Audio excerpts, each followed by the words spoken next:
کسی زمانے میں ایک بادشاہ نے ایک قیدی کو کسی وجہ سے پھانسی کا حکم دیا، اور جب قید خانے میں سے قیدی کو لایا گیا تو اس سے مرنے سے پہلے آخری خواہش پوچھی گئی۔ قیدی نے کہا میں کیونکہ ایک اچھے گھرانے سے ہوں لہٰذا مجھے اعلیٰ نسلی گھوڑوں سے پھانسی لگایا جائے۔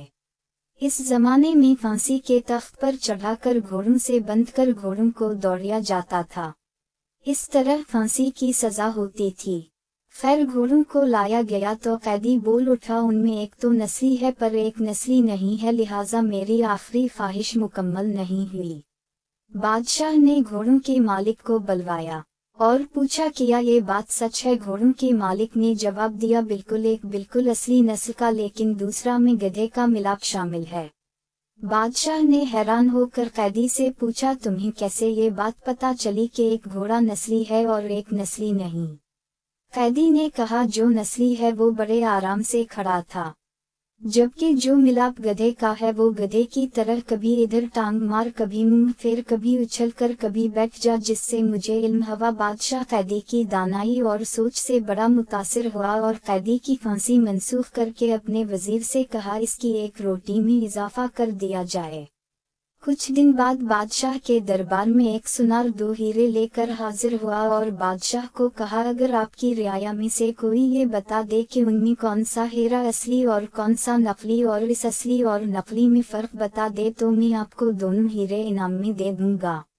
بہت سے لوگوں سے پوچھا مگر کوئی مکمل جانچ نہ کر سکا۔ بادشاہ کے دماغ میں قیدی کا خیال آیا، بادشاہ نے اس کو دربار میں حاضر ہونے کا حکم دیا۔ سپاہی قید خانے میں سے قیدی کو لے کر حاضر ہوئے اور قیدی کو ہیرے جانچ پڑتال کے لیے دیے گئے۔ قیدی نے کچھ ہی لمحوں میں بتا دیا کہ ایک اصلی اور دوسرا نقلی ہے۔ بادشاہ نے پوچھا تمہیں کیسے پتا چلا؟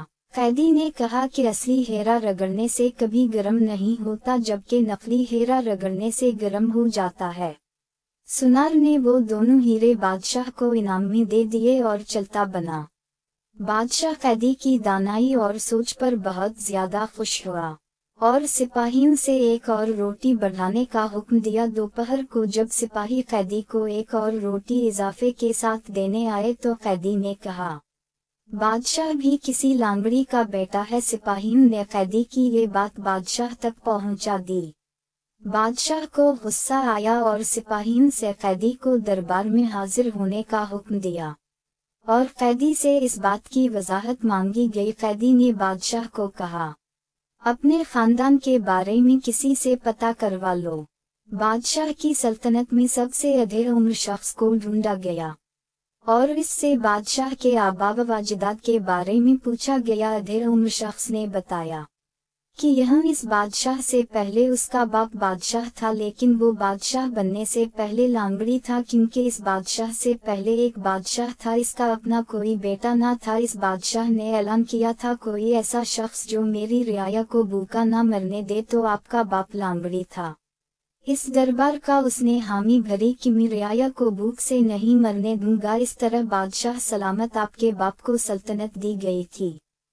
بادشاہ نے قیدی سے پوچھا تمہیں کیسے پتا چلا کہ میں لانگڑی کا بیٹا ہوں؟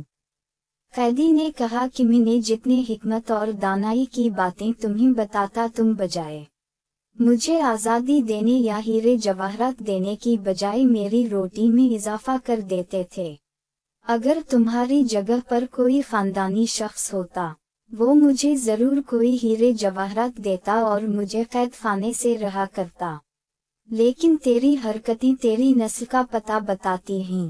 انسان اپنی شہرت پیسے شکل سے نہیں بلکہ اپنی حرکتوں سے اپنی نسل کا پتہ بتا دیتا ہے۔